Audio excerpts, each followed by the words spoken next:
परमात्मा को पाने तथा उसका वास्तविक लाभ प्राप्त करने के लिए पवित्र बाइबल में प्रमाण है कि प्रभु ने मनुष्य को अपना ही स्वरूप बनाया। 6 दिन में सृष्टि रचकर 7वें दिन विश्राम किया।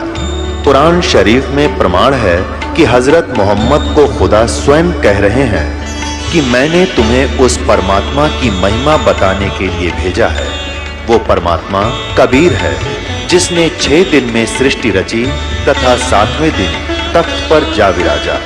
उसकी खबर किसी बाखबर से पूछ कर तो देखो। कृपया अवश्य सुनिए जगत गुरु तत्वदर्शी संत रामपाल जी महाराज के अमृत वचन।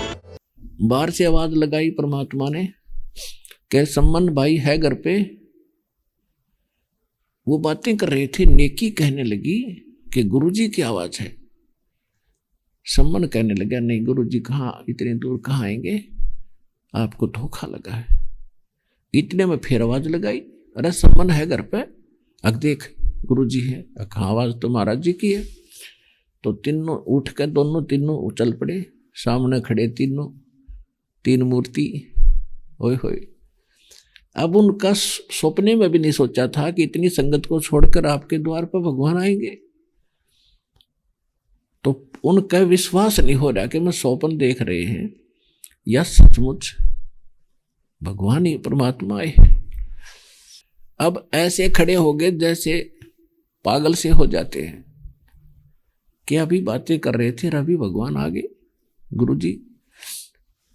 तो कमाल ने कहा कि गुरुजी को ऐसे खड़ा रखोगे या अंदर भी ले चलोगे। तब उनका स्वप्न सा टूटा, चरणों दंडवत प्रणाम किया और जैसा फटा पुराना कपड़ा घर पे उपलब्ध था आदर से बिछा दिया। गुरुजी बैठ के, साथ में भक्त दोनों बैठ गए। सम्मन वहां उनके साथ कुशल मंगल और उनसे ज्ञान चर्चा करने लग गया। कुछ देर के बाद सम्मन ने पूछा, भगवान भोजन की सुनाओ। तब परमात्मा ने कहा, भाई बच्चे पैदल चलकर आए हैं और हम भी भूख लगी है, बेटा खाना तैयार करो। अब सम्मन उठकर अपने घर में पीछे झोपड़ी में गया, अपनी पत्नी से कहा कि भोजन तैयार करो गुरुजी, और भगत भूखे हैं, सफर से आए हैं। नेकी कहने लगी कि देखो अपने घर में कोई अन्न नहीं है, ना आटा ना दाने, कुछ भी नहीं आज। तो सम्मन ने कहा किसी से उधारा मांग लो, दे देंगे 1-2 दिन में। नेकी कहने लगी मैं गई थी उधारा मांगने, किसी ने नहीं दिया, उल्टा मजाक करते हैं। फिर सम्मन ने कहा कि तेरा यो चीर है ना जो सिर पर ओढ़ रखा था, ओढ़ना, इस चीर को दे दे मुझे, मैं गिरवी रख के 3 सेर आटा ले आऊंगा। नेकी ने कहा कि मैं इसको लेकर गई थी एक जगह से फटा हुआ थोड़ा सा, मैंने कई बहनों से प्रार्थना की पर उन्होंने स्वीकारा नहीं, और मैं जिससे मुझे उधार मिलता था वो दे देती थी बहनें, आज वो भी नहीं दे रही है। वो कह रही हैं तुम कहा करते थे, तो उसने यही कहा कि हमारे गुरुजी आए हैं और 2 भक्त और हैं, थोड़ा सा आटा दे दो। तो वो मजाक करने लगी वो बहनें कि तुम तो यूं कहा करते कि तुम्हारे गुरुजी तो ऐसा सुख दे देते हैं, मुर्दे जिंदे कर देते हैं, फिर क्यों मांगती फिरती आज तो, जा हम नहीं देते। यानी इस उद्देश्य से वो उनको कुछ भी सहयोग नहीं दे रही थी, अपने कर्म बिगाड़ दिए उन्हें इतने। तो नेकी ने कहा कि ऐसी स्थिति आ गई। अब सम्मन कलेजा पकड़ कर जमीन पर बैठ गया कि भगवान पहली बार तो गुरुजी आए हमारे द्वार पे, राज में इतना नीच 2 रोटी नहीं खिला सकता। हे परमात्मा, इसे नीच को जन्म भी क्यों दिया था, यह धरती क्यों ना फट जाती, मैं समा जाऊं इसके अंदर। तो नेकी कहने लगी ऐसे दुख ना मानो, कोई विकल्प खोजो इसका। अब क्या विकल्प रह गया, अब यहाँ उधारा कोई दे नहीं रहा और अपने गुरुजी भूखे यहाँ बैठे रहेंगे। नेकी ने कहा ऐसे करो, तुम रात ने चोरी कर लो, अब तो इनसे प्रार्थना कर लो और कहना जी सुबह भोजन की व्यवस्था करेंगे। भगवान है, समझदार हैं, अंतर्यामी हैं, ये सब परिस्थिति से परिचित हैं, इनसे क्या छुपा है। तो सम्मन कहने लगा ठीक है। तो लड़का रोज कथा सुना करता कि चोरी करने वालों का सर्वनाश होता है, जो चोरी करते हैं पाप लगता है उनको। तो शिव कहने लगा कि माता आप क्या कह रहे हो, गुरुजी तो सत्संग में सुनाते हैं कि जो चोरी करते हैं वो कभी उबर नहीं सकते, उनका विनाश होता है, हर तरह से हानि होती है, तो ऐसा पाप करोगे आप। अब नेकी ने कहा बेटा देखो ये चोरी नहीं है, चोरी को दान कर देंगे, हमें चोरी हम नहीं खाएंगे, उसको संतों को खिला देंगे। तो शिव ने कहा माता जी चोरी तो चोरी ही है, कैसे ही कर लो। तब उसने बताया बेटा देख सुन ले मेरी कहानी। एक नगर, ये नगर के लोग इनके पास पैसा बहुत है, यह पाप की धरती है और ये लोग भगवान को भूल गए, इनके दया धर्म बेटा कति खत्म हो गई है और हमने इस नगरी का अन्न खाया बेटा, इसमें अपना निर्वाह हुआ है और इनको विनाश होते हम देख नहीं सकते, इनको ज्ञान नहीं, तो बालक है, ये तो अपने मौत बुला रहे। फिर कथा सुनाई कि एक नगर में एक बहुत निकम्मे टाइप के लोग हो गए थे, जहां धन घना होगा पुण्यात्मा वहीं पर बुद्धि भ्रष्ट होगी प्राणी की, ये सत्कर मान लेना। परमात्मा हमेशा अधिकतर गरीबों के साथ होता है, क्योंकि गरीब के अंदर चाह मालिक की रहती है, पल पर उसको याद करता है, आपदाएं आती हैं तो भगवान को ही वो प्रार्थना करता है अपने संकट निवारण के लिए। और मायाधारियों के पास धन होता है, कोई आपत्ति आती है, किसी को रिश्वत दे, किसी को फलाना कर अपना काम चला लेते हैं, तो भगवान से दूर होते चले जाते हैं। लेकिन सभी नहीं, लेकिन उस गांव में उस नगर में कोई विशेष ही निकम्मी आत्मा इकट्ठी हो गई थी, अभिमान हो गया था। तो उसके गांव, और वो किसी भी साधु संत को भिक्षा नहीं देते थे, भिक्षा का अर्थ है कि वो रोटी भी नहीं देते थे बनी बनाई भी। और कोई आ जाता था गलती से तो उसको कहा करते थे कि हमारे पल्लेदारी कर लो, ज्यादा सेठ लोग रहते थे, और करके खाया करो मस्टंडो, तुम क्यों धक्के खाते फिरते हो। इसी प्रकार एक संत पुरुष उस नगर के बाहर बनी में बैठ के आके, उसका एक चेला था 15-16 वर्ष का, वो उसके साथ था। उससे कहा बेटा जा भिक्षा मांग ला। वो नगर में गया सुबह सुबह, जहां भी जाओ वही दरवाजा बंद कर ले, साथ में उलाना दे, मस्टंडे धक्के खाते फिरते हो, अपना करके खाओ। और उधर एक कुम्हार था, एक गरीब कुम्हारी थी, नगर के बाहर उसका घर था, वो देख रही थी। और जब देखा उसने कि महाराज जी वापस आ गए और खाली झोड़ी लिए जा रहे हैं, उसको पता था कि हमें मिलना कुछ नहीं। तो वो जाकर बैठ के अपने गुरुजी से कहा गुरुजी ऐसा नगर नहीं देखा आज तक मैंने, कोई सोने माथे नहीं बोलता। गुरुजी बोले भाई कल फिर जा बेटा एक में। वो अगले दिन फिर गया, अगले दिन भी वापस खाली आ रहा था, उसी कुम्हार के घर से रास्ता उनका आने जाने का था। तब उस कुमारी ने कहा कि वह विधवा थी, 4-5 उसके बच्चे थे, 6 बच्चे। उसने कहा कि महाराज जी मैं कल भी देखा था आपको और आज भी आप इस नगर में गए हो, आपको कोई भिक्षा नहीं मिली? अक नहीं माई, ऐसा नगर नहीं देखा। तो उसने कहा कि देखो महाराज मेरे पास रोटी है बनी बनाई, ये ले जाओ, आटा को तो आटा दे दूं, लेकिन मैं कुम्हार है मेरी जाति, और ले जा मैं देख नहीं सकती आपको, मेरे बालक के समान हो और 2 दिन से भूखे हो, ये रोटी ले जा, आटा ले जा, और तेरे गुरुजी कहें तो खा लियो, और बता देना आप कहते मुझे दोष लगे मैं कुम्हारी हूँ। क्यों पहले ये बाबा लोगों के भी दिमाग खराब रहा करते, छुआछूत मान्या करते थे। तो उसने जाकर कहा कि महाराज जी बड़ा जालिम नगर देखा है, तो और क्या रहा बेटा, किसी ने कुछ नहीं दिया। एक बाहर एक ऐसे सारी कहानी बता दी उस माई की। तो उसने कहा, उस गुरुजी ने कहा कि बेटा ऐसे कर, तो रोटी खा ले, कोई बात ना, अन्न का के लग गया बेटा, छुआछूत नहीं होती है। तो एक आधा ठीक भी था, और मैं तो नहीं खाऊंगा, उस बच्चे को उसने खिला दिया। तो कहा कि अब वापस जा और उस माई ने कह दे कि आज शाम तक इस नगरी ने खाली कर दे, छोड़ जा तू इसको, और उसको बता दिए कि रात के 12 बजे नगर पूरा का पूरा नाश होगा। तो भी चली जा, नहीं गेल तो भी पिसेगी। और जहां भी जाकर रात तेरे को हो जा, अपना सारा सामान लाद लिया उसने गधा पे, क्योंकि पता था संतों की पहले वो जानते थे कि ऐसी लीला कर ही देते। और जहां तू जाकर शाम हो जा वहीं रुक जाइए, गुरु जी का आदेश है, तू वहीं बस जाएगी और पूरा नगर बस जाएगा तेरे नाम था। तो वो सारा लाद कर चली गई, जहां उसको दिन छुपा वहां पर वह बैठ गई, वहीं पर एक नगर बस गया। उधर से क्या हुआ, रात्रि के 12 बजे एक भूकंप का कारण बनाया उसी क्षेत्र में, और पूरा का पूरा नगर वह नीचे ईंट ऊपर है, जिनमें कोठी माने थे वह लाला जी, और सर्वनाश हो गया, एक बालक भी नहीं बचा उनका।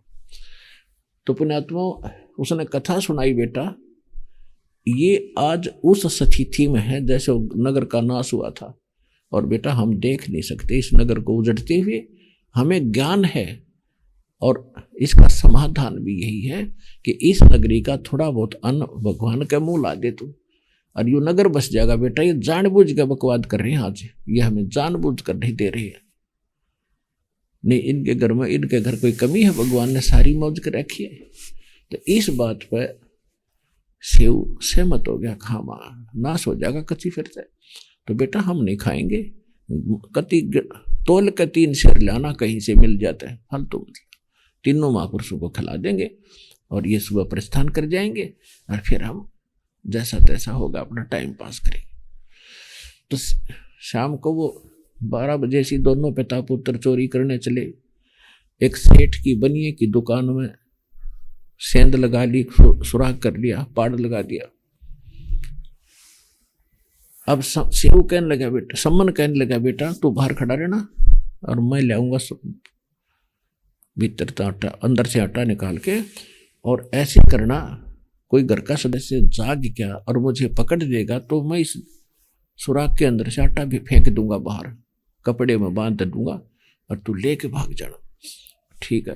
तो सम्मान शेरू ने कहा नहीं पिताजी मैं बालक हूं, आप बड़े हो, मैं जाता हूं, पहले मैं जाऊंगा अंदर और मैं लाऊंगा, क्योंकि ये राजा का, इस सेठ का राजा से बहुत ताल्लुक है, और पकड़े गए तो राजा पिताजी आपको मरवा देंगे, ये हम कहाँ जाएंगे फिर। तो सम्मन ने कहा बेटा आपको मरवा देंगे तो फिर मैं कहाँ जाऊंगा। कि उसने कहा कि मैं तो बालक हूं, बालक करके छोड़ भी देंगे मुझे, आप बाहर। ऐसे कहते कहते शेव घुस गया बालक उस सुराख के अंदर से दुकान में। उसने 3 सेर लगभग अंदाजा सा आटा अपने कपड़े में बांधा और चलने लगा। उसी समय एक कोई ऐसा टकराया, खड़का हो गया, कोई तखड़ी के तराजू पर पैर टिक गया, पलड़े पे आवाज होते लाला जी वहीं सोया था, उठ लिया, चोर चोर चोर करके उसके हाथ पकड़ लिया, निकला था उसका पैर पकड़ गया, घसीट लिया।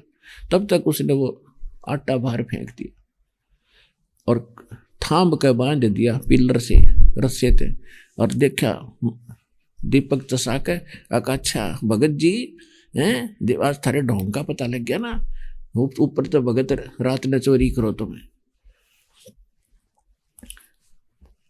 तो सेव ने कहा लाला जी ऐसी बात नहीं है, हम आज भी भक्त हैं, हमारे ऐसे ऐसे गुरुजी आए हैं घर पे और उनके लिए कोई आहार नहीं मिल रहा था, और आज हम चोरी करके ले जाते, एक दिन तुम्हें दे कर जाते, ऐसे ही चाहे मोबाइल से डाल कर जाते तुझे बिना बताए, ये हमारा निर्णय था, फैसला था। ने बोला क्यों बात बनावे है, कल पता लग जाएगा, राजा के पेश करूंगा। और अब तो पता लग गया ना, तुम्हारे गुरुजी आते यही चोरी कराते, तुमने पहले चोरी नहीं किया, असली जड़ तो वो हैं। राजा को उनके राजा के सामने उनकी आज देखना क्या हालत होगी, उनको फांसी तुड़वाएंगे। अब ने शेव ने सोचा या और बात बिगड़ गई, भाई तो जुल्म होगा, रोटी तो खिला नहीं सके गुरुजी को, और देख कितनी आपत आ गई। अब उधर से जब सम्मन पहुंचा, नेकी ने पूछा कि बच्चा कहाँ है, कि बच्चा बाणिये ने पकड़ दिया सेठ ने। अब उसके दिमाग में यह आई कि राजा, इस सेठ की पहुंच राजा तक है और ये हमें तो दंडित करेगा करेगा, लेकिन गुरुजी को मनमाने के सजा दुआ देगा, और ये तो नाश हो गया बात का। तब अपने पति से कहा, एक माँ देखो पुण्यात्मा विचार करना, कहते नुक्ते ऊपर रिझ जाएगा रे, करोड़ कर्म जड़ जा तुम्हारे।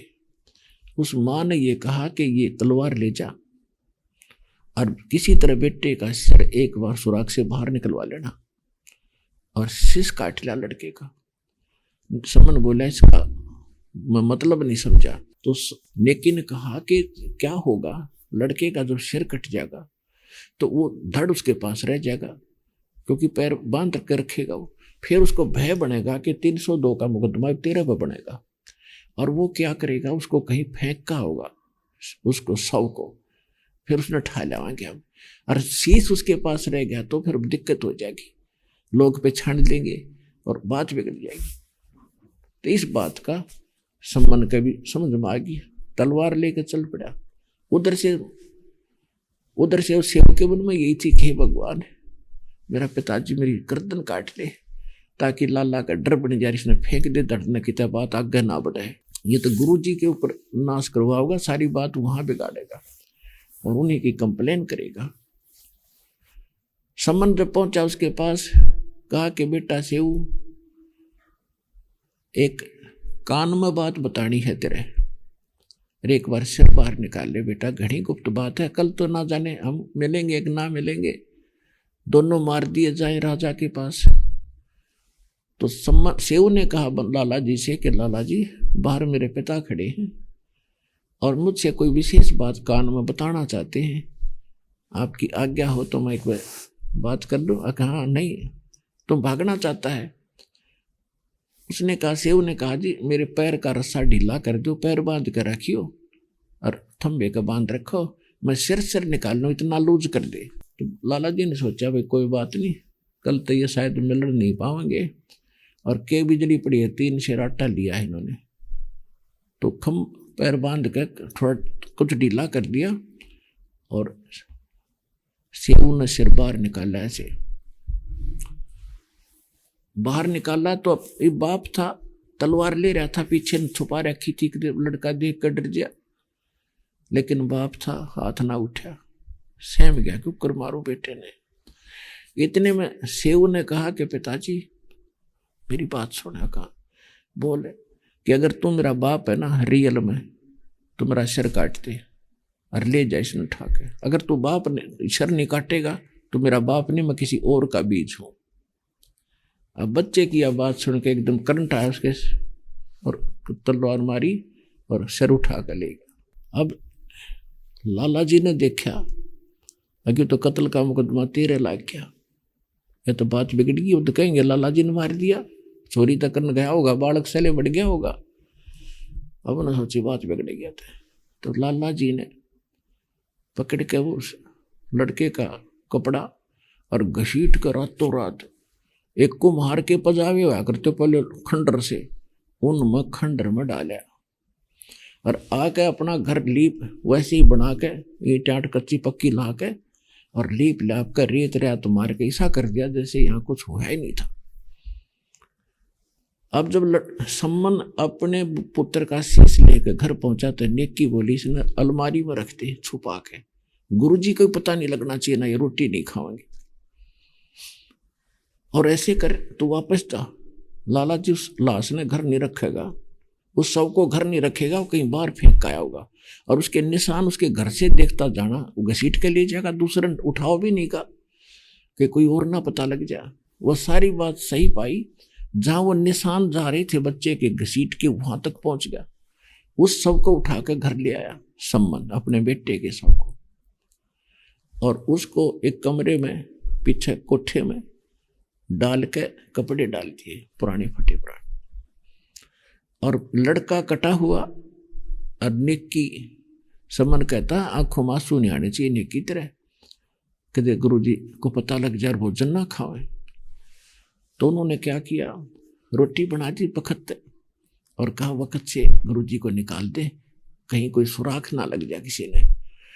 तो सुबह मुंह अंधेरे सूर्य उदय होने से पहले ही खाना बना और कहा गुरुजी आज जो भोजन खा लो, रात को तो बना नहीं पाए, देर हो गई थी। अच्छा बच्चा भोजन कर लेते। अब वो 3 स्थान पर आसन बिछा दिए उनके अलग अलग, गुरुजी के अलग, उनका एक कपड़ा बिछा दिया। और उनके तीनों का आगे भोजन परोस दिया। परमात्मा तो अंतर्यामी थे, उनसे क्या छुपा था। कहने लगा भाई ऐसे करो, 3 भोजन तो यही रखा है, इतना ही था। और कहा कि इसको 6 कटोरों में डाल दो, दोने वाले कटोरे से मिट्टी के, कि इनको 6 जगह करो इस भोजन को, हम इतना थोड़ा ही खा सकते हैं। और तुम भी बैठो बेटा, इकट्ठा बैठ के खाओगे, प्रसाद है भगवान का। अब वो उन्होंने सोची भाई बात बिगड़ेगी तो सामने आओगी। उन्होंने ज्यादा कहने से 2 में और डाल दिया। परमात्मा बोले नहीं, 3 में और डालो। उन्होंने कहा जी बच्चा तो बाहर खेलने जा रहा है। परमात्मा बोले कोई बात नहीं, आ जाएगा, उसका हिस्सा तो रहना चाहिए, फिर खा लेगा आके। तो उन्होंने सोची चलो भला टड़े है, 6 में जगह डाल दिया। आप बैठ के, परमात्मा और वो दोनों शेष बैठ गए। सबके सामने भोजन, एक खाली कसोरा दोना रखा था। तो परमात्मा ने कहा आओ सेव जीम लो, ये प्रसाद प्रेम, और बेटा सिर कटा करे चोरों के, संता के नितक से।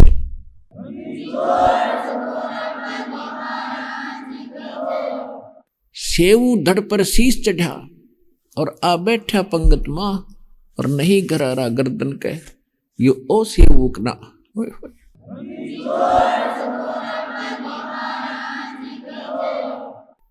अब नेकी और सम्मान, लड़के का यूं कॉलर उठा के देखे हैं, इसके कितने निशान भी कोई नहीं। उठ के अंदर गए जहां बच्चे का शव रखा था, जहां वो शीश रखा था ताक में, अलमारी में। क्या देखा जाके, वहां रक्त पड़ा था थोड़ा बहुत, बच्चे का शव नहीं था। जब आके विश्वास हुआ, चरणों में पड़ गए। परमात्मा बेटा वो कहने लगे बेटा धन्य है तुम्हारे माता पिता जिनसे जन्म हुआ, और देखना अब तो भगवान थारी मौज करेगा। हम चले, खा कर भोजन परमात्मा चले गए। नगर बसा दिया, नगर बचा दिया। और कहते नुकते ऊपर रिझ जाएगा रे करोड़ कर्म जल जाए तुम्हारे। अब देखो पुण्यात्मा, कुछ दिनों के बाद, कुछ ही वर्षों के बाद, उस सम्मान को 1 नंबर का सेठ बना दिया परमात्मा ने। क्या प्रेरणा की, उनके प्रेरणा आई कि थोड़ा सा मकान सेट कर लिया, और कुछ थोड़ा सा गुजारा ठीक हो गया था। नीचे खोदा तो उसमें असरपी सोने की पाई भरा खजाने। गुरुजी से बात करी भगवान ने, ये धन घना पाया गया, हम क्या करें। बेटा आवश्यकता अनुसार प्रयोग करेंगे, बाकी ना छेड़िए इसमें। जितनी आवश्यकता थी फिर वो बेसब्र ऐसा हो गया, सम्मान खूब उसमें से अपना व्यापार बढ़ा लिया, सेठ कहला गया 1 नंबर का। लेकिन मन में जो ठेस बाढ़ के काटन की लगी थी वह गई नहीं। रह कर वो, उससे पहले जब गुरुजी चले गए 1 महीने तक यही कसक रही है, परमात्मा अगर मेरे पास धन होता तो मैंने बेटा नहीं काटना पड़ता, ये तो समर्थ थे, जीवित हो गया, ना तो लाल हाथ से चला गया था मेरा। हे परमात्मा मैं किसान नहीं छू, मेरे पास धन होता तो मैंने बालक नहीं काटना पड़ता। परमात्मा जान के कोई मूर्ख जीव नहीं तो फंस गया, ले बेटा तेने धन ही दूंगा, इतना दे दिया, उस पर संगवाया नहीं गया उसे जीवन में। अब देखो नेकी और सेव, ये तो भक्त हो गए थे, इनके मन में यह बात नहीं रही, तो वो तो उसे जन्म में पार हो गए। अब हम न्यू काम बढ़ा लिया, ऐसे हम अपना लंबा प्रोसीजर बना रखे हमने। अब सम्मन के मन में यह बात बनी रही, मेरे पास धन होता तो खूब सेवा करता, गुरु जी आते भंडारे करता, गांव भी इकट्ठे करके भक्तों को जन्म जमाता, ये करता। तो ये भी हमारी कमजोरी है, इस तरह की भावना अपने मन में रखें। जो परमात्मा ने आपको जो ज्ञान दिया उसको आधार बनाकर जियो। अब क्या हुआ, वो सम्मान जो है मृत्यु के उपरांत वो पार नहीं हुआ, उसकी इच्छा रहेगी धन में। अब उसने इतना कुर्बानी दे रखी थी भगवान के लिए, भगवान को रोटी खिला रखी थी इसी सतिथि में, तो अगले जन्म में वो नौशेरवान शहर का एक नौशेर खान नाम का राजा बन गया। और उसको इतना धन था, 80 खजाने थे उनके, 80 गंज बोल रहे हैं उनको, गंज। और जिस राजा के पास एक भी गंज हो उसकी एक अलग से झंडा लगा दिया जाता, उसके ऊपर अलग से झंडा। तो पहचान होती है कि इस राजा के पास एक गंज खजाना, उसमें अरबों खरबों संपत्ति होती थी, हीरे जवाहरात, सोना चांदी असरफियां। तो उसके 80 गंज की झंडे ध्वजा फहराया करती थी, और आसपास के राजाओं को वो बहुत ज्यादा उनमें प्रभावित था और बहुत महिमावान बना हुआ था कि इसके 80 गंज हैं इसके पास। लेकिन इतना कंजूस हो गया, चौवन्नी दान नहीं करे था। अपने आत्मा ये भी कमजोरी है हमारी कि हम दान नहीं करते। अब किसे दयालु हैं, आम तो धन मांगना हो भगवान पे, घना धन दे दे मददाता, और परमात्मा नरक से निकालते हैं। अब भगवान पहुंचे एक साधु रूप बना के, जिंदा महात्मा का रूप बना के, और वहां जाकर कहा कि महाराज जी कुछ, हे राजन कुछ दान करो। राजा कहता है जी मैं तो भिखारी आदमी हूं, मेरे पास धन नहीं है, बहुत निर्धन आदमी हूं, मैं दान नहीं कर सकता, आप जाइए। तो परमात्मा ने जो साधु रूप में खड़े थे कहा कि देखो आपके तो खजानों की झंडी लगा रखी है, आपके हीरे पन्ने जवाहरात भरे पड़े हैं इसके अंदर, आप कहते हो निर्धन हो। तो राजा ने कहा कि इनमें तो कोल्ले लगा डाल रखे हमने, कोल्ले, तो लोग दिखावा झंडे टांग रहा हूं। तो परमात्मा बोले ठीक है भाई, ये कोल्ले हो जाएंगे बेटा, मैं चला। अब उसके इस बात का पता था साधु का वचन पार होया करे। उसने अपने सैनिकों से कहा कि देखियो, हटा के खोद के देखियो। उन्हें खोद के देखा, एक जिस सारे कोल्ले हो गए थे, दूसरा देखा हुए भी कोल्ले, तीसरा देखा हुए भी कोल्ले, सारे कोल्ले हो गए। तब राजा भाग्या नंगे पैरों, साधु को खोजो कहाँ है। परमात्मा बैठ के बड़ी मजाक है, कहा होगा धक्के खाता यहाँ पर ही हो। जाके चरणों में गिर गया, महाराज माफ कर दो, मेरे से गलती होगी। ने बोला माफ जब करूंगा तो इन्हें धर्म पलावत है, तेरे उसे बना दूंगा। यानी परमात्मा बोले इसको, इसमें से कम भी तू 80% धर्म लावे तो तेरे वैसे कर दूंगा ना। तक गई तो उन्होंने सोचा चल 1-2 तो बचेंगे, बाकी दान कर दूंगा। तो परमात्मा ने कहा ठीक है जा, जैसे थे वैसे हो गए। वह वापस आकर देखा कि वैसे हो गए, तो उसने दान कर दिए। कहते फिर ना गड़बड़ हो जाइए, वो 2 राख लिए, बाकी दान कर दिया। अब उसने क्या सोचा मन में कि दान, क्योंकि परमात्मा इस माया से उलगा करना चाहते हैं, आपको हल्का करना चाहते हैं, और आप इसने सिर पर धरना चाहते हो। इसने लादे फिर जाऊं मैं, इसका क्या करेंगे। परमात्मा कहते हैं सर्व सोने की लंका थी, वह रावण से रणधीरम, एक पलक में राज बिराजी, जम के पड़े जंजीरम। सारी सोने की लंका बनाए बैठा तो मूर्ख है, सिर पर धर ले गया उसने। वही बंदर ठाठा घेरे थे उसने समुद्र में, फिर बाद में सारे सोने ने, और आप क्या खाली हाथ कुबद कुमा के। तो परमात्मा कहते हैं साईं इतना दीजिए, ये मांगो मालिक से, जा मैं कुटुंब समावे, हम भी भूखे ना रहें, अतिथि ना भूखा जावे। अब क्या हुआ, अब उसके मन में ये प्रेरणा बन गई ऐसी, उसका वहम सा हो गया कि मैं अच्छा मूर्ख हूं। एक संत के कहने से सारा खजाना बैठ दिया, मेरे पास घना धन होता तो घोड़े खरीदता, ये करता, कई शादियां कराता। फिर ये कुमत होती है माया की, मैं तो यही कुमत हो जाती है। ऐसे करते करते उसकी मृत्यु होगी। अब देख दयालु दाता ने उसके धर्म करवाया। अब चलिए पार तो होगा जब हो जाएगा, पर इसकी दुर्गति तो बच्ची रहेगी। अगले जन्म में फिर यू बलक शहर का बादशाह बन गया, राजा बन गया। अपने आत्माओं, जो जन मेरी शरण है, ताका हूं मैं दास, गेल गेल लाग्या फिरूं हूं जब तक धरती आकाश। अब भगत के अंदर भगवान की चाह हमेशा बनी रहती है, चाहे वो राजा हो चाहे गरीब हो। जो पिछले जन्म में भक्ति करता हुआ आ रहा है और तुरंत मनुष्य जीवन भी लगातार उसको मिल रहा है, तो उसमें भगवान की चाह जाती नहीं, समाप्त नहीं होती। तो वैसी प्रकार एक संत ने, नकली ने उसको धोखा दे दिया था, और सभी संतों को उसने फिर अपनी कैद में डाल रखा था बल्ख शहर के बादशाह ने। उसका नाम था अब्राहिम सुल्तान अधम। अब्राहिम सुल्तान अधम ने सभी अपने क्षेत्र के जितने भी उसके राज्य में संत थे सबको लाया और कैद में डाल दिया और वहां सजा देते, चक्की पीसो। वो चक्की कैदियों से, जो अपराधियों से पिसवाते थे आटा, अब सेना के काम आता था और वो उन्हें सजा मिलती थी, ऐसा करते थे। तो परमात्मा देखो वहां से भी उसको निकालने के लिए गए। एक जैसे हमारे यहाँ राजस्थान के लोग आते थे घने घने ऊंट लेकर, ऊंट वाल बोला करते हैं उनको, रभारी भी कह देते हैं, कारवान भी कह देते हैं। तो इस प्रकार का उस कारवान जैसा वेशभूषा बनाकर, जैसे ये राजस्थान के भगत आते हैं, लंबे बड़े बड़े सफेद धोती, डबल लंगड़ की, लंबी लंबी जूते और एक हाथ में लठ। रात के समय परमात्मा ऊपर राजा के अपने जो उसका रेस्ट करा करता, सोया करता रात्रि ने, उस महल की छत पर प्रकट हो गए सतलोक तक आके, और वहां लाठी से डंडे से खट खट करने लगे। राजा की नींद भंग हुई। उसने कहा रे कौन है कमबख्त, ऊपर कौन शोर कर रहा है, इसको पकड़ कर लाओ।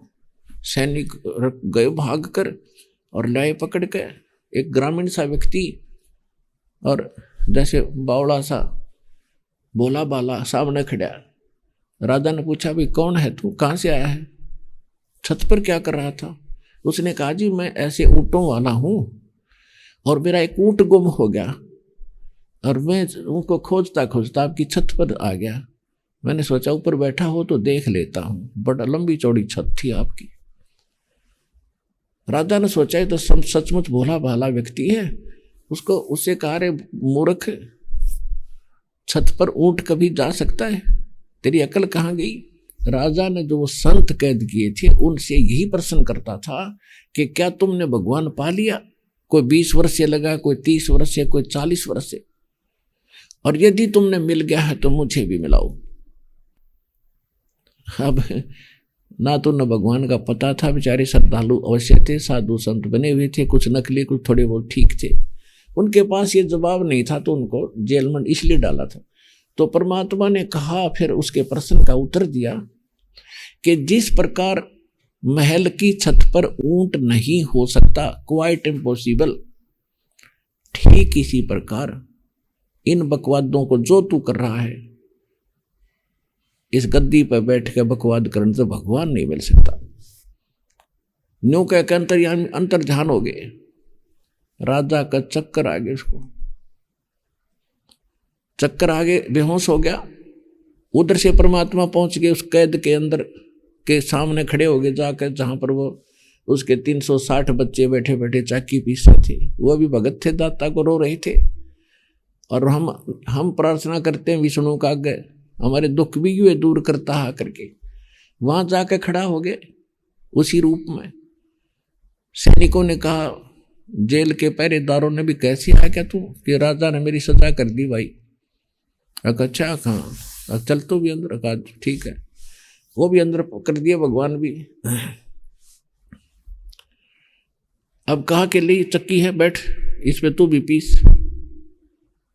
अब सारे लगा रखे थे वो जितने भी साधु संत थे, भगवान को भी एक चक्की बता दी, पैर किस पर बैठ जा। परमात्मा बोले भाई देखो एक बात सुनो, एक काम करवा लो हमारे पे, चाहे तो ये चाकी पिसवा लो, चलवा लो, और चाहे इसमें ये दाने डलवा लो। एक काम तुम करो, एक काम करेंगे। अब सैनिकान उठा, गुस्सा हो गया कि ये मूर्ख आदमी सटराई करावे। अच्छा क्रांतिकारी आया कि चल तुम्हें ठीक करेंगे हम, तुम चक्की घुमाओ और हम कणक डालेंगे। उन्होंने ये सोच रखा था कि अन्य दिनों में हम 2 घंटे इनसे चक्की चलवाते तो 6 घंटे चलवाएंगे और इसको ठीक करेंगे। अब ये सोच के परमात्मा, तो वो कहने लगे ठीक है चलाओ चक्की। परमात्मा बोले तुम भी पोजीशन पकड़ो इसमें दाने डालने के लिए या कहाँ कणक डालने के। वो भी खड़े हो गए। परमात्मा सोटी ले रहे थे, छोटी सी वो लाठी, उस लाठी को एक चक्की के किले का मार दिया और उन सब से कह दिया तुम खड़े हो जाओ एक बार, जितने साधु संत वो चक्की पीस रहे थे, तुम खड़े हो जाओ 1 मिनट। वो खड़े हो गए। एक चक्की का अपने वाली का लगाया था, वो सारी चक्की चलने लगी अपने आप फुल स्पीड पे। बोल सतगुरुदेव की जय, कबीर भगवान की जय।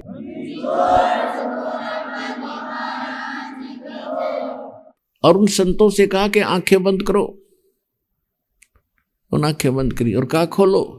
खोले तो जंगल में खड़े काफी दूर, और कहा परमात्मा ने भाग जाओ तुम यहां से, इस मूर्ख के राज्य फिर ना जाना, और आप भी अंतर ध्यान हो गए। तब फिर राजा को पता चला कि ऐसे ऐसे वो चक्की अपने आप चल रही है।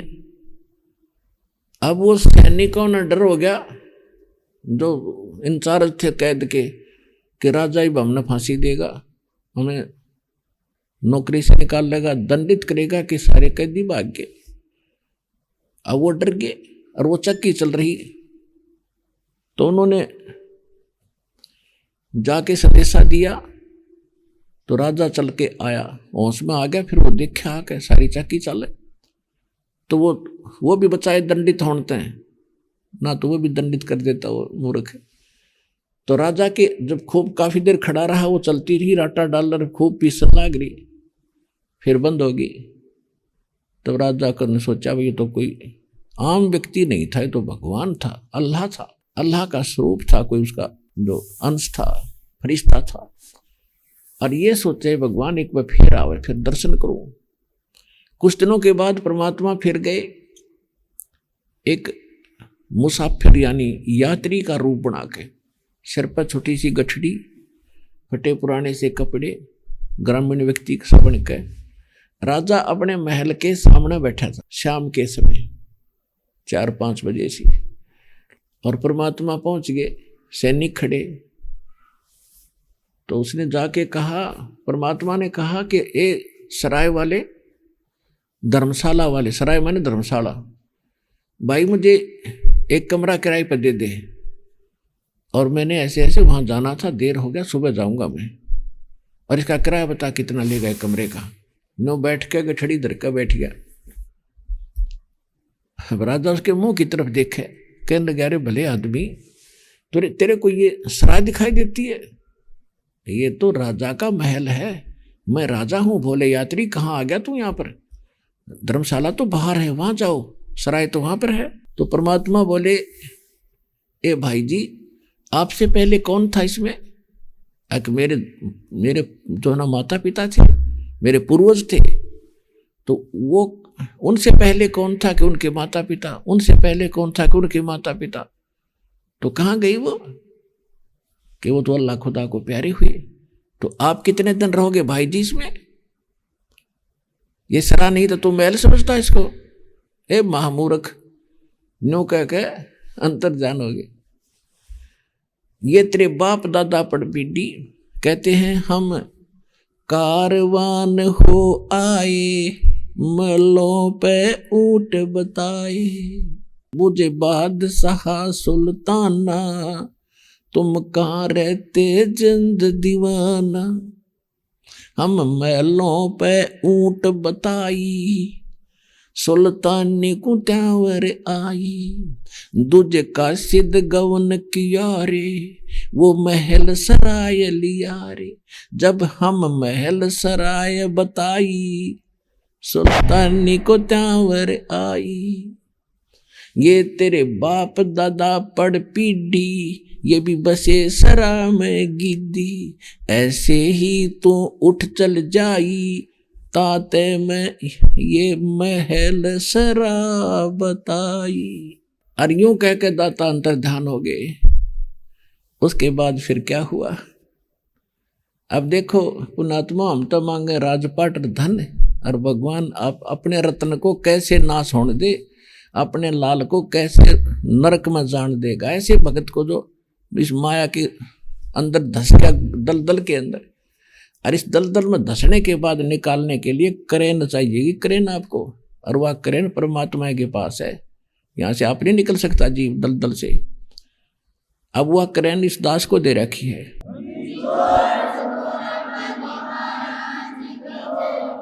अब फिर क्या हुआ, देख कितना भटक रहा हूं मैं, रोवे तो सृष्टि को सृष्टि रोवे मोहे। और गरीबदास जी कह रहे कबीर साहब के बारे में, कहे कबीर इस योग को समझ नहीं सकता कोई। आज कुछ दिनों के बाद क्या हुआ, राजा फिर नॉर्मल सा हो गया। रानियां ने, अब क्या होता है कि रानियों ने बुलाए जंतर मंतर करनिए, झाड़ फूक करने वाले बुलाए, साधु संत ओझा बुलाए, उन्होंने सारी कहानी बताई। उन्होंने कहा कि इसको कोई ऐसे भूत प्रेत दिख गया, साया है, धागा बांध दिया। दूसरा बोला उसने यहाँ पर बांध दिया, तीसरा बोला उसने यहाँ पर बांध दिया, अब नहीं दिखेगा वो। अब राजा नॉर्मल सा हुआ। एक दिन उनका एक बहुत बड़ा बाग था राजा का, उसको 9 लखा बाग कहा करते। 9 लाख प्रकार के पेड़ पौधे उसमें होते थे, लंबा चौड़ा क्षेत्र होता था। उसमें दिन में रेस्ट करता था 2-4 घंटे, शुद्ध हवा, बढ़िया वातावरण। और वहां पर उसकी नौकरानियां जो होती थी वो उसकी वह सेज बिछाया करती थी, उसका बेड बिस्तर झाड़ का खूब अच्छी तरह चारों तरफ गुलदस्ते लगा कर फूलों से, वहां वो रेस्ट करता था अकेला। एक दिन परमात्मा बंदी का नौकरानी का रूप बना के और जाकर उनकी सेज साज बिछा के, अब उन्हें देख लेती थी नौकरानियां कि एक बहन लगी है, ठीक है आज उसकी सेवा होगी, वो कर लेगी। उसको बिछा बिछू के और उस पर लेट गए, सो गए दाता, सोना के था, लेट गए। जिस पर राजा सोया करता था उस बेड पे स्वयं लेट गए, बंदी रूप में, नौकरानी रूप में। अब राजा ने देखा, क्योंकि रानियों की ड्रेस अलग होती थी और नौकरानियों की ड्रेस अलग होती थी। उसने देखा कि नौकरानी और मेरी सेज पर सोगी। इसका इतना दिमाग खराब हो गया। एक हंटर रखते थे राजा दंडित करने के लिए, आसपास ही रहता था उनके। वो कोड़ा उठाया, उस कोड़े को, इतना ताकतवर राजा था, उसके हजारों रानी थी, इतना ताकतवर राजा था, यदि घोड़े का मार देना उस हंटर को, घोड़ा गिर जा। इतने जोश से परमात्मा का उसने लेटे लेटे गए और 3 कोरडे मारे, कोड़े जोर जोर से।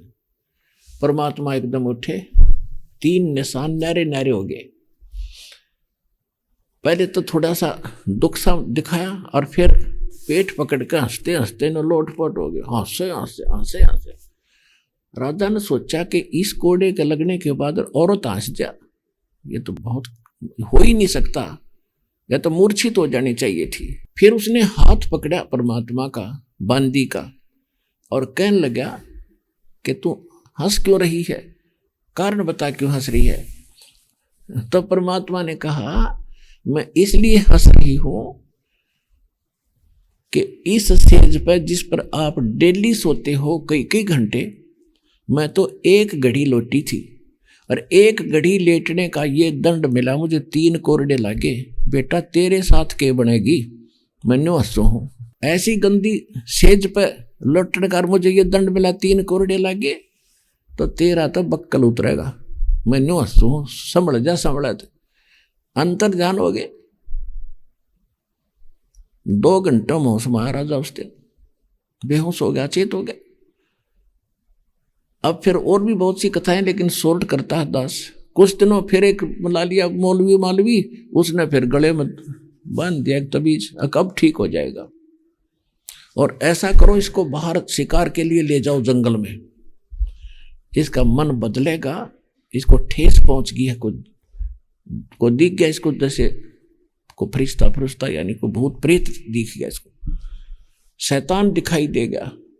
तो कुछ दिन मंत्री चले गए, सारे साथ में लेकर उसको बाहर निकल गए, जाके पड़ाव डाल दिया।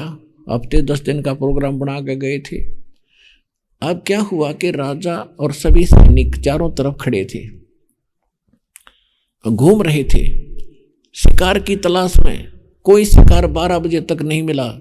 आइए अब हम उन श्रद्धालुओं के अनुभव जानते हैं जो जगत गुरु तत्वदर्शी संत रामपाल जी महाराज जी से दीक्षा प्राप्त कर चुके हैं तथा उनके द्वारा बताए गए भक्ति मार्ग पर चल रहे हैं। नमस्कार सर। सर साहिब जी। क्या नाम है आपका? मेरा नाम फूलदास है भक्त जी। कहाँ से आए हो? मैं तहसील जरा जिला फिरोजपुर से आया हूँ। सर, संत रामपाल जी महाराज से नाम दीक्षा लेने से पहले आप क्या भक्ति साधना करते थे? शिव को मानता था और अन्य साधना करता था, जैसे देवी देवताओं को पूजना, पत्रों को पूजना और उसके साथ सोमवार का व्रत करता था, मंगलवार मंदिर में जाता था और वीरवार को पीरों की दरगाह पे जाता था, और जैसे रीति रिवाज है हमारे हिंदू धर्म में वैसे करता था मैं। सर फिर आप संत रामपाल जी महाराज जी की शरण में कैसे आए? हम संत रामपाल जी महाराज की शरण में एक दिन टेलीविज़न देख रहे थे, तो ये सत्संग चल रहा था, तो जब देखा कि कोई पता नहीं था पहले संत रामपाल जी महाराज के बारे में, तो 1 या 2 मिनट की सत्संग सुनी थी और टेलीविज़न का चैनल बदल दिया। उसके बाद कई महीने बीत जाने के बाद एक दिन मन में आया कि एक आदमी जो पहले पता नहीं था संत रामपाल जी महाराज के बारे में, तो ऐसे लगा जैसे कोई आदमी सत्संग कर रहा है बहुत ज़बरदस्त है, भी कुछ ना कुछ तो है सत्संग में। तो हमने एक दिन, मेरी भगवती और मैंने कहा कि आज सत्संग देखेंगे। तो जब हम सत्संग देखने के लिए कह रहे तो बच्चा रोले पाने लगे कि नहीं हम शिवाजी राज्य चलते थे, उस समय शिवाजी राज्य देखेंगे। तो मैंने कहा कि नहीं, आज तो सत्संग ही सुनेंगे। जब सत्संग देखी तो बंदी छोड़ सतगुरु रामपाल जी महाराज जी ने गीता दिखाई। तो गीता में प्रमाण दिखाए कि 3 लोग की जो करते भक्ति उनकी कभी ना होवे मुक्ति, यह शिव विष्णु और ये ब्रह्मा जी है, अजर अमर नहीं है। तो एकदम मेरे को धक्का सा लगा, क्योंकि मैं शिव को मानता था, सोमवार के व्रत भी करता था, मंदिर भी जाता था, मंगलवार को भी जाता प्रसाद चढ़ाता था। मैंने कहा ये क्या कह रहे हैं, ये कैसे हो सकता है कि ये अजर अमर नहीं है, ये तो अजर अमर है।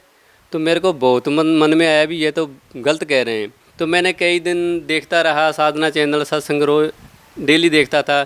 मैंने कहा भी ये क्या कर रहे हैं, पता लगा बाद में मैंने देखा कि ये तो बिल्कुल सत्य कह रहे हैं, ये बिल्कुल गलत नहीं कह रहे, ये तो वाकई सही है। उसके बाद गुरु ग्रंथ साहब देखा, गुरु ग्रंथ साहब में नानक देव जी की जीवनी देखी, उन्होंने अपने जीवनी में प्रमाण भी दिया, 2 अक्षर का जाप भी लिखा है। पुराण संगली में देखा मैंने, 35 अक्षरी में देखा, क्योंकि आजकल जो पढ़ाई का युग है, हर इंसान पढ़ा लिखा है, भले और बुरे को पहचान सकता है कि ये क्या है, ये क्या है। एक दिन दिमाग खुला ऐसे जैसे मतलब कोई सत्य भक्ति बता रहे हैं, ये तो भाई मैं और ही कुछ कर रहा हूँ। तो मेरे मन में जागा कि मैं सतलोक बरवाड़ा आश्रम में जाऊँ और नाम लूँ। सर हिंदुस्तान में हजारों धर्मगुरु हैं, आपने केवल संत रामपाल जी महाराज से ही नाम दीक्षा क्यों ली? क्योंकि उनके पास सत्य भक्ति है जी, वो ग्रंथों के जो वेदों में लिखा है उसके मुताबिक ही मतलब भक्ति देते हैं। ये अन्य गुरु कहते हैं कि नहीं जी ये ब्रह्मा विष्णु महेश ही मतलब पूर्ण परमात्मा है, जब कि इनकी जीवन इनका लिखा है ग्रंथों में, इनका जन्म और मृत्यु भी होती है। सर जबकि दूसरी तरफ अन्य संतों का कहना है कि संत रामपाल जी महाराज उनके बारे में निंदा करते रहते हैं, उनके ऊपर टीका टिप्पणी करते रहते हैं। सर आप क्या कहना चाहेंगे? नहीं जी, ये बिल्कुल गलत कह रहे हैं। वो किसी की टिप्पणी नहीं करते, किसी को गलत नहीं बताते, वो तो जो ग्रंथों में लिखा है उसके मुताबिक ही ज्ञान बता रहे हैं। जेकर गलत कहते हैं तो आओ ज्ञान चर्चा के लिए क्यों नहीं आते? वो बताइए भी क्या गलत किया है उन्होंने, गीता में क्या लिखा है वो बता दो, ग्रंथ साहब में क्या लिखा है वो बता दो, कुरान में लिखा है क्या बता दो। अन्य धर्मगुरु है, जिस भी धर्म को मानते वो सामने आए, अगर ज्ञान चर्चा कहे अभी ये गलत बोल रहे हैं। सर हमने सुना है कि संत रामपाल जी महाराज जी अपने श्रद्धालुओं को कुछ नियम आदि बताते हैं, जिनमें से मुख्य है कि नशा नहीं करना, मांस नहीं खाना, रिश्वत लेना है न देनी है, ना दहेज लेना है ना दहेज देना है। सर ये जो नियम बताते हैं संत रामपाल जी महाराज जी, इससे उनकी समाज सुधार में क्या भूमिका है? बहुत बड़ी भूमिका है जी, उनकी समाज सुधार में बहुत बड़ी भूमिका है। देखो नशे करने वाले का सारा परिवार नष्ट हो जाता है, दहेज लेने वाले देखो कितना बड़ा जुल्म कर रहे हैं, जबकि बेटी बेटा का रिश्ता तो परमात्मा ने पहले बना रखा है, ये तो गलत कर रहे हैं। एक बेटी गरीब घर से आती है, उसके पास कुछ भी देने को नहीं होता, दूसरी बेटी अमीर घर से आती है, उसका मरण हो जाता है दूसरी बेटी का। ये तो बिल्कुल गलत कर रहे हैं जी दाज दहेज का। ये तो बंदिश और सतगुरु रामपाल जी महाराज तो बिल्कुल ही सही कर रहे हैं समाज के साथ। ये लोग जो है ये गलत कर रहे हैं। सर फिर उनके साथ ही विवाद क्यों होते हैं? क्योंकि वह ग्रंथों के मुताबिक देते हैं जी भक्ति, और ये नशा चढ़ाते हैं। क्योंकि आज देखो कोई भी मतलब देख लो, नशे वाले टैक्स लेते हैं, ये गलत काम करते हैं, दारू पीने को बोलते हैं नहीं पीना है, तो इनका जो व्यापारी हैं इनकी कैसे रोजी रोटी चलेगी? इनका तो धंधा बंद हो रहा है। अगर नशे की पूड़ियाँ बिकेगी तभी इनको लाभ होगा। देखो मेरे को एक दिन रात जब मैंने नाम लिया उसके साल बाद मेरी मृत्यु होनी थी, और जम के दूत रात सपने में आए, आकर जैसे परमात्मा बताते हैं बंदिश और सतगुरु रामपाल जी महाराज के एक अपना अंदर सूक्ष्म शरीर और है, उन्होंने क्या किया, सूक्ष्म शरीर से आकर मेरा यहाँ से गला दबाना शुरू कर दिया और मेरे साथ मेरे परिवार, भगवती सोई हुई थी, बच्चे सोए हुए थे, सारा परिवार सोया था और मैं ज़ोर ज़ोर से चीखने लग रहा था और हाथ पैर मार रहा था, लेकिन कोई भी नहीं उठा मेरे बचाव के लिए। जबकि मैं उनके लिए रात दिन भागता हूँ, काम करता हूँ, कमाई करता हूँ, लेकिन वो मेरे काम नहीं आए। जम के दूत ने यूँ मेरे को पकड़ा तो मैं चीख रहा हूँ और बंदी छोड़ सतगुरु रामपाल जी महाराज मेरे पास आकर बैठ गए। बोलने लगे, बेटा सतनाम का जाप कर, ये तेरे को लेने के लिए आए हैं। तो मैंने जैसे सतनाम का जाप किया और जम के दूत एकदम से दूर जाकर गिरे और मैंने फिर छोड़ा और फिर पकड़ लिया। फिर मैंने नाम लिया, सतनाम का जाप किया 2 अक्षर का, तो फिर वो गिर गए। 3 बार मैंने नाम छोड़ा और 3 बार जम के दूतों ने पकड़ा। बाद में परमात्मा बोले कि बंदी छोड़ सतगुरु रामपाल जी महाराज के, बेटा नाम मत छोड़, तेरे को लेने के लिए आए हैं, ये लेकर जाएंगे, तू जाप करता रहे। तो मैंने सतनाम का जाप वैसे ही किया तो जम के दूत दूर गिरे और मैं 10 मिनट तक नाम जपता रहा। काल के दूत काले कपड़ों में थे, वो सामने खड़े रहे। बाद में वो आपस में बात करने लगे कि ये नाम नहीं छोड़ेगा, चलो। और बाद में वो एकदम से नज़रों से गायब हो गए। और जैसे मैं उठा तो मैं सारा पसीनों से भीज रहा था। तो मैंने एकदम से उठकर अपने परिवार वालों को उठाया कि मेरे को कोई ले जाने के लिए आ रहा था। अगर मैं बंदी छोड़ सतगुरु रामपाल जी की शरण में आज नहीं होता उस टाइम, तो घर वालों ने सुबह उठ के ये कहना था, इसको रात टैग हो गया, सही सोया था, रात को टैग हो गया। सर, संत रामपाल जी महाराज से नाम दीक्षा लेने के बाद आपको और क्या लाभ मिले? लाभ जो गिनाने शुरू कर दें तो लाभ तो बहुत हुए भगत जी। हमारा एक बंदी छोड़ सतगुरु रामपाल जी महाराज जी से नामदान लेने के बाद मेरा एक बच्चा है, अभी वो जवाहर नवोदय हॉस्टल में पढ़ता है, आज वो 9th में हो गया। जब मैंने नाम लेकर घर आया 2 दिन बाद में पता चला कि सेंट्रल गवर्नमेंट का स्कूल है जवाहर नवोदय हॉस्टल, उसमें उसकी सिलेक्शन हो गई। और उसके बाद दूसरा लाभ ये हुआ कि मेरा भतीजा था राजस्थान में, सीकर जिला, गाँव मूंडवाड़ा में मेरा बड़ा भाई रहता है, और वो 12-13 साल की उम्र से मेरा जो भतीजा है वो घर से निकल गया था। निकलने के बाद वो पता चला, हमारे को 7 साल बाद में पता चला कि वो अमृतसर जेल के अंदर 302 के मुकदमे में फंसाया गया है। तो मैंने बंदी छोड़ सतगुरु रामपाल जी महाराज से प्रार्थना लगाई कि परमात्मा, वो तो काल ने पकड़ लिया और आपका नाम है बंदी छोड़। बंदी छोड़ सतगुरु रामपाल जी की काल के बंधनों से परमात्मा आप छुड़ाते हैं। तो मालिक, वो तो काल कोठरी में बंदे, हम कुछ नहीं कर सकते, परमात्मा आप ही उसे ला सकते हो, आप ही पूर्ण परमात्मा है और आप ही उसे ला सकते हो। तो मालिक से प्रार्थना लगाई तो परमात्मा ने बोला कि परमात्मा करेंगे, खुद परमात्मा है और कह रहे हैं खुद परमात्मा करेंगे, मालिक आप खुद परमात्मा। तो जैसे ही उसका केस चला, साल एक केस चलता रहा, पर केस में कोई भी गवाही नहीं हुई जब तक हम वहाँ पर नहीं पहुँचे। जब हम वहाँ पर पहुँचे तो विटनेस आने शुरू हो गए और 1 साल 1.5 साल केस चलता रहा। परमात्मा से प्रार्थना लगाते, मालिक उसे आप ही ला सकते हो, हमारी हैसियत नहीं है कि वो घर पर आए बच्चा। तो उसके बाद 1.5 साल बाद परमात्मा ने रजा करी और 302 के मुकदमे में मालिक ने बाइज्जत बरी करवा कर घर लेकर आए उसे। वो बंदी छोड़ सतगुरु रामपाल जी महाराज की दया से बरी हो गया जी। और हमारे घर के मान, और मैं बताता हूँ, हमारे घर के अंदर मेरी भगवती की दवाई, मेरे बच्चों की दवाई घर से जाती नहीं थी, लेकिन जब से हमने नाम लिया 3 साल हो गए, किसी गोली का या दवाई का किसी तरह का कोई दिक्कत ही नहीं आती कि गोली लें। पीछे से मेरे बेटे को, जैसे इंग्लिश में बोलते हैं टाइफाइड हो गया और पंजाबी में बोलते हैं माता निकल गई, और उसके बहुत निके निके दाग से हो गए। कोई बोलते इसे वहाँ पर ले जाओ, इसे वहाँ पर ले जाओ। तो बेटा कहने लगा, नहीं पापा जी मेरे को कहीं मत ले जाओ, मेरे को सुमरनी दे दो और मैं सतनाम का जाप करूँगा। आज वो बिल्कुल ही सही है, माल की दया से। आज वो मेरे आता ही यहाँ पर साथ इंटरव्यू देने के लिए, लेकिन उस स्कूल वाले जवाहर नवोदय हॉस्टल वाले उसे पठानकोट लेकर गए हैं कैंप के अंदर। सर, संत रामपाल जी महाराज से नाम दीक्षा लेने के बाद आपको मालूम हुआ कि वो एक संत ही नहीं परमात्मा है। सर, लेकिन एक आम आदमी कैसे पहचान पाएगा कि कौन पूर्ण संत है और कौन परमात्मा है?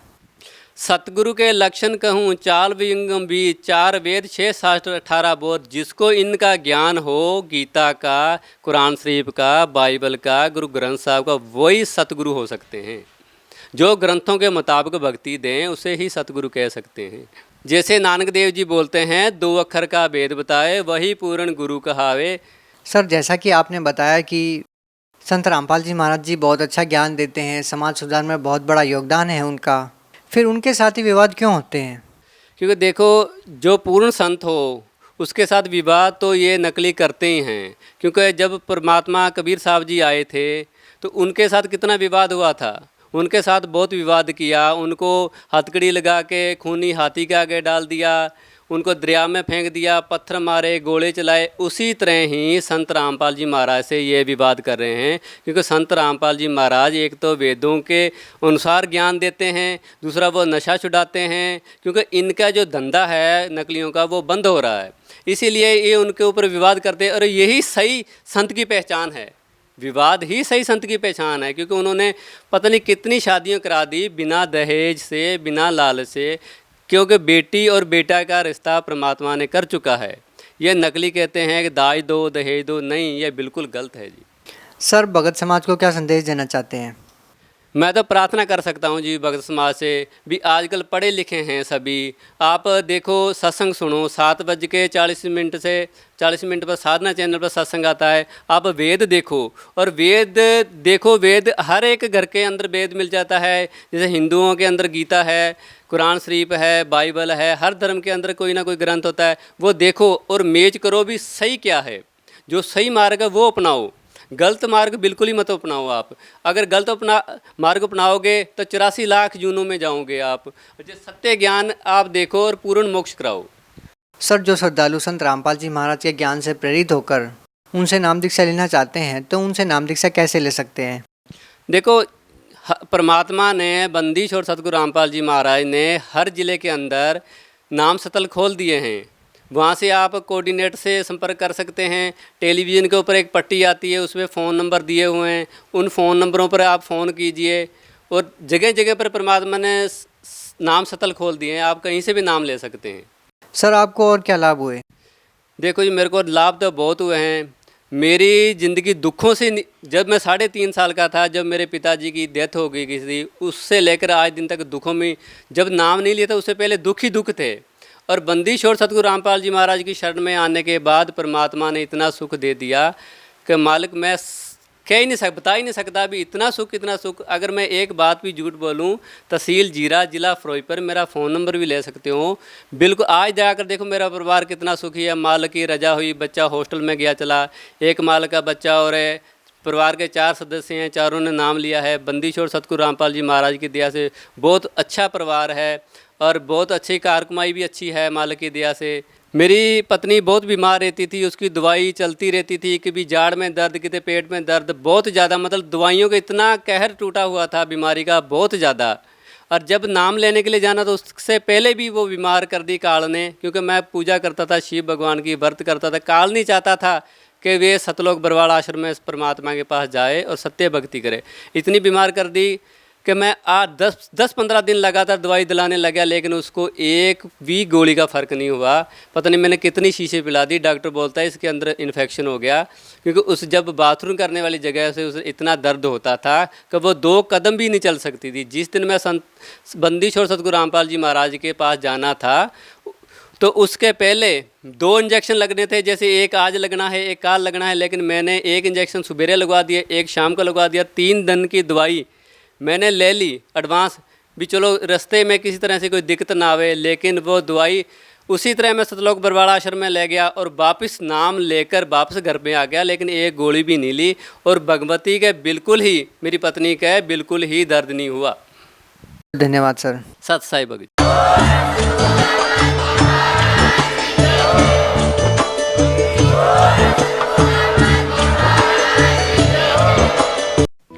आप सुन रहे थे जगत गुरु तत्वदर्शी संत रामपाल जी महाराज के मंगल प्रवचन। अधिक जानकारी के लिए संपर्क करें।